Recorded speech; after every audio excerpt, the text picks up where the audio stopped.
Gold, trusted gold buyers. మీరు తాకట్టు పెట్టిన బంగారాన్ని విడిపించి ఈ రోజు ఉన్న మార్కెట్ ధరకు కొనబడను. సో మీరు రాజా గారు మీరు ఈ సినిమా ఒప్పుకున్నారంటే చాలా పర్టికులర్గా కొన్ని మూవీసే చేస్తూ ఉన్నారు మీరు. సో ఈ సినిమా ఒప్పుకోవడానికి రీజన్ ఓకే క్యారెక్టర్ నచ్చి కదా? అంత చూసింగ్ క్యారెక్టర్ అంతే ఉండదు. ఏదేదో ఇట్లా ఇలా కొట్టుకొని భయపెట్టిస్తూ ఉన్నారు. సో ఎలా ఉంది మీకు ఎలాంటి ఎక్స్పీరియన్స్ డిఫరెంట్ ఎక్స్పీరియన్స్ మా ఇంతకుముందు ఎప్పుడు చూసింది కాదు. దీని బ్యాక్డ్రాప్ కూడా పిల్లి మాయ మీద రకరకాలు ఉన్నాయి కదా, ఇందులో చాలా ఉంటాయి. 2 తల్ల పాము ఇంట్లో ఉంటే మంచిదని అలా చాలా ఉంటాయి ఇందులో. అందులో ఈ సినిమా పర్టికులర్గా ఓన్లీ పిల్లి మాయ మన దగ్గర ఉంటే మనకి మంచి జరుగుతుంది అన్న ఒక దాన్ని ఎలా తేవాలి, దాన్ని ఎంత పూజ చేసి సిస్టమేటిక్గా ఎలా తేవాలి ఏంటన్నది ఎక్స్ప్లెయిన్ చేసి హీరోని కన్విన్స్ చేసి ఆయనతో చేస్తూ ఉంటాడు ఆ క్యారెక్టర్. ఓకే. సో రవి గారు కోకాపేటలో సెట్స్ చేశారు ఈ షూట్ కోసం అండ్ 43 డేస్లో అనుకున్నారు, 40 డేస్లో ఫినిష్ చేశారా? సో ఏంటి కోకాపేటలో సెట్స్ గురించి చెప్తారంటే చాలా పెద్ద ఎత్తున సెట్స్ ఇచ్చారు. ఆల్రెడీ ఆఫ్ బిల్ట్ సెట్ ఒకటి ఉంది. సో దాన్ని తీసుకొని మన షూటింగ్ తగ్గట్టు ఎలా కావాలి ఏంటి అనేది కంప్లీట్గా ఫుల్గా చేసుకొని దానికి సంబంధించిన రూమ్స్ కానీ మొత్తం అంతా తనకి డైరెక్టర్ గారికి ఎలా కావాలో అవన్నీ చేయించుకున్నాను. మీరు ఫస్ట్ ఒక బడ్జెట్ అనుకుంటారు కదా, ఒక ప్రొడ్యూసర్గా ఈ బడ్జెట్లో తీయాలని. ఎంతలో అనుకున్నారు, ఎంతలో చేశారు? బడ్జెట్ అనుకున్న బడ్జెట్లో చేసాను పర్ఫెక్ట్గా. అది ఏమీ ₹1 కూడా ఎక్కువ లేకుండా డైరెక్టర్ ఏదైతే అనుకున్నారో దాని ప్రకారం ఓకే నాకు ఏదైతే బడ్జెట్ ఆయన ఇచ్చారో దాన్ని 100%గా ఎక్కువ కాకుండా చేసుకున్నాం. ఓకే. సో మీరు కూడా షూట్ టైంలో అక్కడ ఉంటారు కదా, సో అది షూట్ జరుగుతూ ఉంటే ఇది కొంచెం డిఫరెంట్ ఫీలింగ్ కదా, డిఫరెంట్ జానర్ కదా, మీకు ఎట్లా అనిపించింది? అంటే నాకు ఒక్క నవీన్ సార్ తప్పితే మిగిలిన వాళ్ళందరూ జాయిగా ఉన్నారు. ఆయన ఒక్కడే మార్నింగ్ నుంచి ఈవినింగ్ వరకు ఆ క్యారెక్టర్లో ఫుల్గా ఇన్వాల్వ్ అయి ఉండేవాళ్ళు. ఓకే. సో రాజా సార్ మధ్యలో కామెడీ చేసి అందరినీ ఎంటర్టైన్ చేయడం. కరుణా గారు అయితే కంప్లీట్గా ఎప్పుడు ఒక హ్యాపీ మూడ్లోనే ఉంటారు. చూడడానికి అలా సీరియస్గా కనిపించకుండా హ్యాపీ మూడ్లోనే వర్క్ చేయించారు అందరినీ. మార్నింగ్ టు ఈవినింగ్ ప్యాకప్ అయ్యేదాకా అలా ఉండి ఆయనకి ఇంట్రెస్ట్ వచ్చి ఇప్పుడు సినిమా డైరెక్షన్ కూడా చేశారు. అవునా? ఓకే. దాన్ని తెలుసుకోవచ్చా? చిన్నదండి దివి గారు హీరోయిన్. ఓకే. అది కూడా ఇలాగా దెయ్యాల సినిమా కాదండి, అది కూడా సైకలాజికల్ థ్రిల్లర్. దెయ్య సినిమా కదా, మెయిన్ క్యారెక్టర్ చేశారు.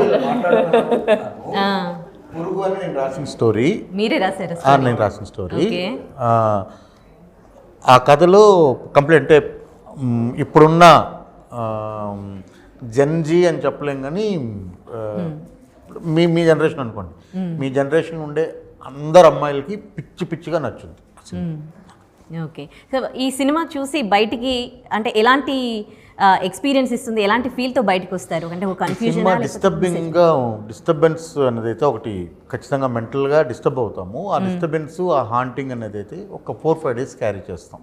అంతవరకు గ్యారంటీగా చెప్పగలుగుతాం. సో ఈ సినిమా మెయిన్ మూఢనమ్మకాలు నమ్మొద్దు, లైఫ్ స్పాయిల్ అవుతుందని చెప్పడం మెయిన్ ఇంపార్టెంట్. సో ఆ మెసేజ్ ఇచ్చారా మరి సినిమాలో? ఆ సినిమా అందుకనే ఆ డిస్టర్బెన్స్ తో బయటకు వస్తారు. Disturbing is not right word. Disturbance అంటే వేరేలాగా తీసుకోవచ్చు, చాలా క్రూరంగా ఉంటుందో అలా ఇలా కాదు, ఆ డిస్టర్బెన్స్ కాదు. బట్ ఏంటంటే మీకు ఆలోచించి చేయబడుతుంది. Like you will think about it. Process అవుతుంటే అలా ఎలా చేశాడు ఈ క్యారెక్టర్ ఎందుకు ఇలా బిహేవ్ చేసింది, పాపం ఇలా ఎందుకు జరిగింది వీళ్ళతో, ఇలా కూడా ఉందా, ఇలా జరుగుతుందా అని ఒక ఆలోచన క్రియేట్ చేస్తుంది. పైగా ఇలాంటివి జరిగే రియల్ లైఫ్లో మీరు చూస్తే జనజీవన స్రవంతిలో జరగదు. ఇప్పుడు ఇక్కడ పక్కన అపార్ట్మెంట్లో 4 బెడ్రూమ్ ఫ్లాట్లో లోపల జరుగుతుందండి, పక్కన ఉన్న వాళ్ళకే తెలియదు. ఇవన్నీ సైలెంట్గా జరుగుతాయి, ఓపెన్గా జరగవు. సో ఈ ఫిలిం కూడా అంతే, ఈ ఫిలిం ప్రిమైజ్ కూడా అంతే. సిటీలో ఉంటుంది కానీ సిటీలో ఉన్న జనాలకైనా, సిటీలో ఉన్న మీకు ఆ ప్రిమైజ్కైనా ఎక్కడ దగ్గరలో అందరి ముందు జరిగేది కాదు. ఇది జరుగుతుంటుంది కానీ సైలెంట్గా ఒక చోట, ఒక కార్నర్గా తెలియదు. తెలుసుకున్న వాళ్ళకి తెలుస్తుంది, తెలియని వాళ్ళకి తెలియదు. అలాంటి ప్రిమైస్లో జరుగుతున్న కదా ఇది. ఓకే.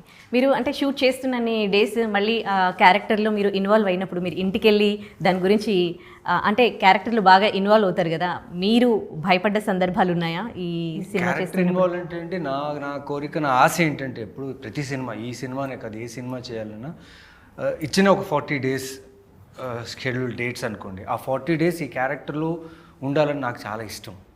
అది కొందరు మెథడ్ యాక్టింగ్ అనుకోవచ్చు, కొందరు ఇదేంటి ఎక్కువ సీరియస్గా తీసుకుంటాడు జాలీగా ఉండొచ్చు అనుకోవచ్చు. కాకపోతే నాకేంటంటే ఆ ఇంచు కూడా వదలకూడదు ఆఫ్ నువాన్స్. అంటే నా ఇష్టం ఏంటంటే ఒక రైటర్ ఒక డైరెక్టర్ రాసుకున్న ఒక క్రియేషన్ అది నేను రియల్ లైఫ్లో నేను చేయలేను. అది రియల్ లైఫ్లో నేను ఇలా ఉండలేను కూడా. నాకే తెలియదు నేను ఇలా ఉంటాను ఇలా చేస్తే అని. బట్ ఆ 40 days గివెన్ డేస్ ఆ క్యారెక్టర్లో ఉంటూ ఆ క్యారెక్టర్ని ఎంజాయ్ చేస్తా. బట్ షూటింగ్ ప్యాకప్ అయిన వెంటనే కట్ ఆ క్యారెక్టర్ నుంచి ఇమీడియట్గా కట్ అయిపోతాను. But on sets schedule time నుంచి షెడ్యూల్ ప్యాకప్ డేట్ టైంకి లేకపోతే పర్ డే కాల్ టైంకి I enjoy the character. I like to live the character. దానివల్ల చాలా మంది నన్ను కొంచెం తప్పుగా అర్థం చేసుకుంటారు, వీడు చాలా సీరియస్గా ఉంటాడు, అసలు మాట్లాడు, అంత జోవియల్ కాదు. ఇంతకుముందు అయితే చాలా మంది నన్ను యాటిట్యూడ్ అనుకునే వాళ్ళు, ఇప్పుడు కొంచెం అర్థమైంది వీడు కొంచెం ఇలాంటి వాడు అనేసి. But that gives me more joy to be a part of a film, to perform well. ఎక్కడో నాకు చిన్న భయం, ఆ క్యారెక్టర్ని ఎక్కడైనా ఒక ఇంచ్ ఎక్కడైనా మిస్ అయిపోయిందా, ఎక్కడైనా తగ్గించాను, ఇంకా బాగా చేయాల్సిందా, స్క్రీన్లో చూసిన తర్వాత నేను ఫీల్ అవుతే మళ్ళీ ఇది బాగోదు అనేసి ఐ గివ్ మై బెస్ట్ అంతే. ఆ గెటప్లో మిమ్మల్ని మీరు చూసుకున్నప్పుడు ఎట్లా అనిపించింది? ఎలా అనిపిస్తుంది అంటే అది నిజంగా నాకే I can't believe myself I look this way.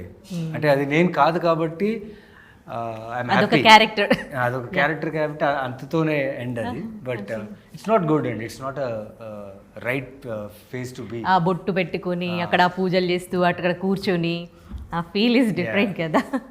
So anyways Feb 6th ఈ మూవీ రిలీజ్ అవుతుంది. సూపర్ సక్సెస్ అవ్వాలని కోరుకుంటూ wish you good luck to all of you అండి. Thank you so much.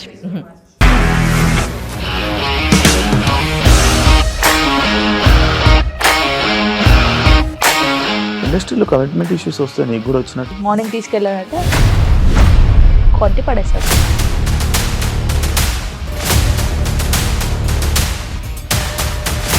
ఒక్కళ్ళు కూడా చూడలేదు ఈ సినిమా అని చెప్పడానికి కూడా చాలా ధైర్యం కావాలి. అది నిజం కదా, దాంట్లో ధైర్యం ఏంటి? ఇది నెక్స్ట్ డే ప్లేట్ మార్చేస్తే తప్పు కదా. As of now we're comfortable this అని నేను అనుకుంటున్నాను. రష్మిక గారిది మీది ఒకే ఊరు అంట కదా? నీకు కోపం వచ్చిందంటే బాగా తిట్టేత్తరా? తిట్టేద్దామండి. నిజంగా గేమ్ ని ఎలా చేంజ్ చేయగలిగారు? ఏపీఎస్ఎఫ్సి వాళ్ళకి 6 నెలల్లో నేను 6 లక్షలు కట్టా. బిజినెస్ చేయాలనుకుంటే it is as difficult as riding a tiger.